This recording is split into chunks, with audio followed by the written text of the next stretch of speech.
Hey everyone, this is DyanaRozay. Welcome to my channel. This is a recap and commentary for Love and Marriage Huntsville, Season 6, Episode 3. Now this episode did go a little bit slow, but I'm here to bring a little more insight and clarity to the scenes. Y'all know how I do it, okay? Before we get started though, please hit the like, subscribe, and that notification bell because that is how others find me. And I appreciate you guys for rocking with me. So let's get started. The show starts exactly where it left off with Tisha and Kiki. First, I want to say that I watched this episode about 4 times, okay? Twice on Saturday night, once yesterday morning, and then again after Melody went live last night, talking about the ratings, asking everyone to please watch because it has a lighter feel. And honestly, guys, I was truly able to look at it with a new set of eyes. And the scene between Kiki and Tisha really is deep family drama. I think the reason why everybody felt so disconnected, or a lot of people felt disconnected, is because Tisha doesn't seem connected in the scene. She knows how she feels about Kiki. She knows what she wants to say to Kiki, but emotionally, she's closed off. Now, some people might say that when you are truly dealing with someone who's had an addiction and you've heard them talk or explain things over and over and over again, that you become numb to it. You don't want to give them anything more. And I'll let you guys decide whether or not you want to give Tisha that grace. But in this scene, Tisha tells Kiki what she did to her that was the final straw in their relationship. Tisha said that despite the fact we were as close as sisters and we used to kick it every day, I didn't recognize you anymore. You were violent. You were angry all the time. You called me and asked if you could come see the baby I just gave birth to. And I wanted you to do that because you were my cousin. You were my best friend. And when you got there, I had to question your agenda because you stole the medication that I was just prescribed for my C-section. And when I confronted you about it, you said F you and that baby. Now, when Tisha said that, Kiki's eyes bucked wide open and you can tell she was shocked. But she let her finish and she didn't interrupt. And when Tisha was done, Kiki said, I don't remember everything that happened when I was in that place. I wasn't in my right mind, but I apologize for violating you in that way. I apologize for speaking on your marriage because I did not want to hurt you. That was never my intention. Kiki also explained that she felt abandoned by Tisha, that when she was in the darkest time in her life, Tisha wasn't there for her. And that based on their relationship, she thought that there was nothing the two of them couldn't get through. Tisha said that she wanted her to get better, which is why she took her to rehab. But at the end of the day, she had to choose her. Now, the scene ends with Kiki telling Tisha that she believes they both have come to an understanding or a better understanding of where the other was coming from and that they never have to have this conversation again. Tisha tells her that she wants to take it slow. They hug each other, and that is how the scene ends. Next scene, we have Marceau and his father, Papa Scott. Papa Scott came to visit all the way from Michigan to Huntsville, and this was the first time he actually got a chance to see Marceau's cigar bar. I think that bar has been up for like 2.5 years now? Now, Marceau's father has a conversation with him about slowing down and enjoying his family and enjoying life. His father says, you need to learn from my mistakes. The first time I ever took a cruise, I was 50 years old. And that he never spent holidays with the family, his kids, because he was always working double overtime at the General Motors plant. But he told Marceau that he was proud of him for what he's accomplished so far. Then Marceau talks about the neighborhoods that they used to live in when he was little. Y'all remember that other side of the track comment he made to Tisha? That insulted the hell out of Tisha, to be honest, because she started crying in the scene. And then later when they had Wanda's potato scene in Bessemer, Tisha's entire family confronts Marceau about that little comment. Well, Marceau says to his dad, despite the neighborhoods they lived in, okay, where they may have been like dealers on the corner and all kinds of stuff, him and his brothers and sisters all grew up okay. Marceau's dad looks at him with kind of a puzzled face, and he even asked him to describe what you mean by bad neighborhoods, because in his mind, okay, he said to him, I made a conscious decision to move into neighborhoods where you guys could play in the street and live a good life. And you can tell that Papa Scott's memory of the neighborhoods they used to live in is completely different from Marceau's memory. Marceau was definitely giving us a boys in the hood, I had to avoid getting Ricky description, while at the same time saying that the most trouble him and all of his brothers and sisters ever got in was due to them stealing lawnmowers so they can take the motor and make go-karts. And you guys, come to think of it, I remember in like either first or second season, Marceau and Maurice having a conversation right after Marceau had landed the hotel deal, where they were crying for each other, or at least Maurice was crying for Marceau, and they were talking about how they were almost homeless, or that they were homeless, and look at them now. Anyway, if you guys remember that scene, talk to me in the comments, and we are going to get into the next. Now we have Kimmy and Tisha. Kimmy is meeting Tisha at the coffee shop, okay? Tisha's sitting there with her laptop open, using the free Wi-Fi. Why, you ask? It's because Marceau has snatched Tisha's damn desk from her over there at Skull. Now, production definitely should have walked us back down memory lane, okay? Give us some flashback scenes, because this was a lot. Now, in first season, Melody asked Tisha if she would have known Marceau was going to keep her in the house and kill any dream she had for herself, having a career, would she have married Marceau? And Tisha's response was no, but she would have regretted it because she would have missed out on a good life. Then we should have gotten the scene where Tisha made a space for herself at Skull, sitting in that big blue chair, and then Destiny came in and Tisha kept interrupting their quote-unquote business conversation about Madani, asking questions about wigs and beauty products instead of building design and cost. That's when Marceau made Tisha get him a cup of coffee so that him and Destiny could discuss business. Then we could have got this scene of Marceau giving Tisha a cup of coffee because it was her money or her name on that business loan that made Marceau show Tisha just a teeny weeny bit of appreciation that the audience knew was going to disappear as fast as it came. Because Marceau only has so much patience to play make-believe with Tisha. But here we are at the coffee shop with Tisha's laptop and her name on a fluorescent green sticker smacked across it. Oh, and there's a sculpt sticker as well. And she's telling Kimmy how Marceau hired a new employee who is now sitting in her seat with his degree on the wall. And that Marceau wouldn't even allow her to put her degree on the wall. And she's a quote-unquote 85% owner. Wait, her and Kimmy bond a little bit about being married to a Scott man and what they need to do in order to get their way.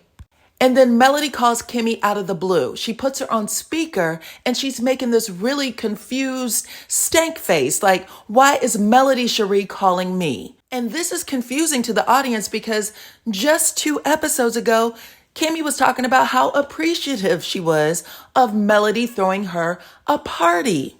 But Tisha asked Kimmy if she can speak to Melody. And now Kimmy's looking more confused because she's like, girl, you don't talk to Melody.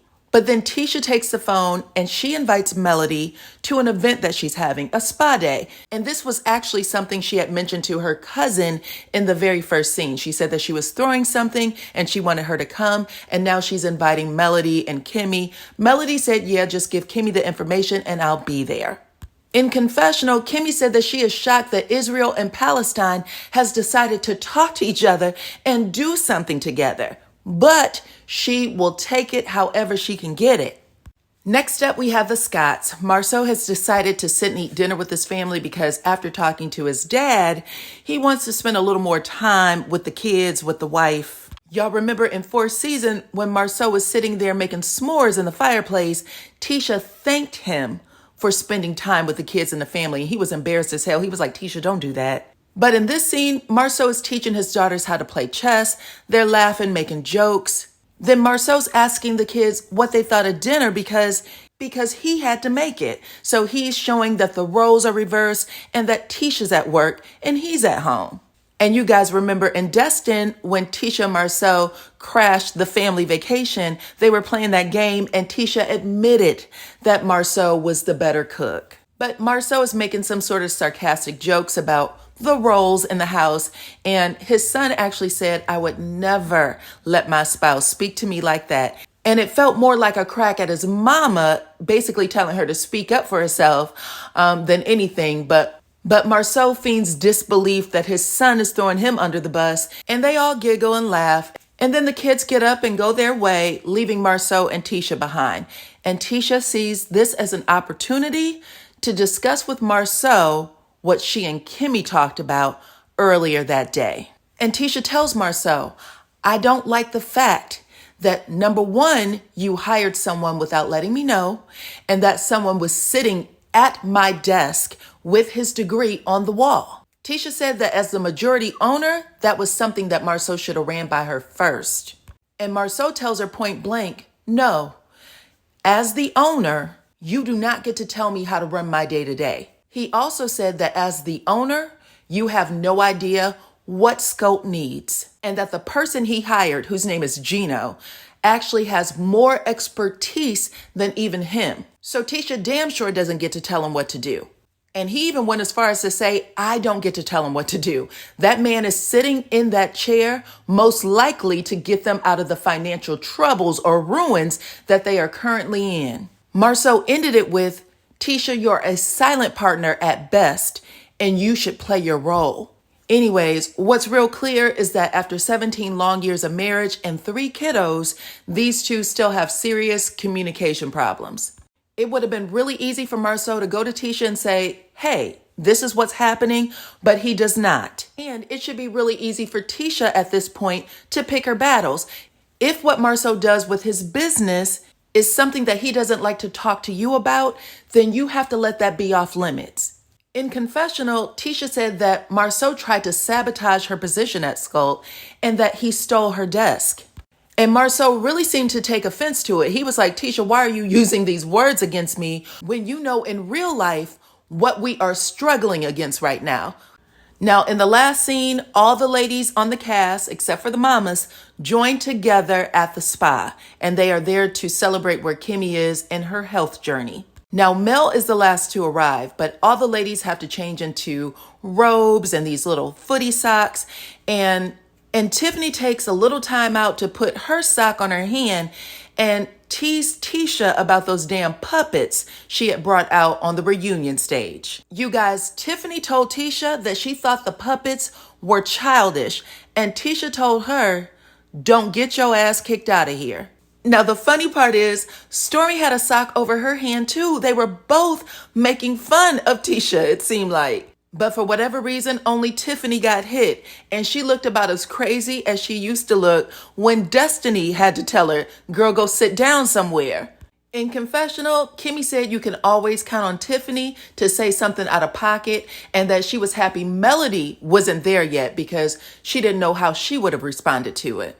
But I'm telling you right now, Melody would have responded just fine, because when Tiffany and Stormy tried to take Melody out of her piece bag, Melody would not allow it for a half a second, okay? Tiffany starts off by talking about Kiki and trying to get Melody to say that there was something wrong with her, like she wasn't a good person.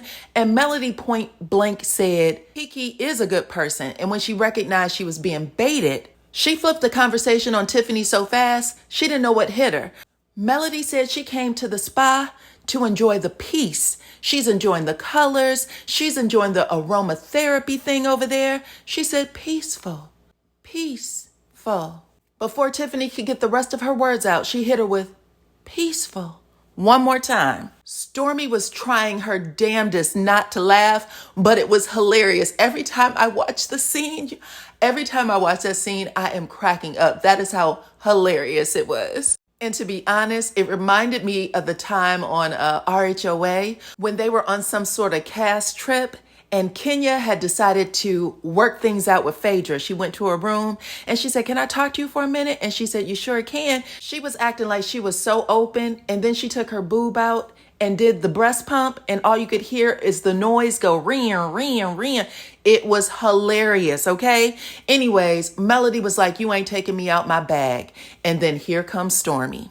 Stormy said everybody and they mama got an opinion. And I guess she wanted to see if that would jar Melody into talking about her mama and some of the things that she was saying about Melody online. But Melody did not take the bait on that either. But I'm going to tell you, I like that Melody did not shut completely down. She has to do her job, and she gave a scene, and I like that everybody else did their jobs too. This is television. But these three ladies overheard what was going on in the other room with Tisha, Kimmy, and Kiki. Kiki said that she had a problem with Kimmy taking what she said back to Tisha and instigating things between them. She also said that Kimmy lied about how the conversation started, and it was actually Stormy who brought it up. Now, this offended the hell out of Kimmy, and you could see it too. It was written all over her face. She was laying down on her little recliner, and she popped her head up like, bitch, I know you lying. But Kiki held firm. She was like, yeah, you and I ain't never been as cool as you and Tisha, but what you did was pretty dirty. So since Stormy heard her name, they all decided to join them and have a group discussion. And you could tell that Melody didn't want to be a part of this at all, but Tiffany had some things to say. And she attempted to go in on Kiki, telling her that her loyalty should have been to her cousin. Blood is thicker than water. Now, I have to say, none of us know where this is coming from with Tiffany, because what dog does she have in this fight? But Kiki says, you don't know what the hell you're talking about, and who are you anyway? And that's pretty much how it ends. That's the cliffhanger. We're going to pick up where we left off on the next episode. But you guys talk to me in the comments about what you think of this review and of the show, of course. Like the video, subscribe to my channel, hit your notification bell, and I will check you all on the next one.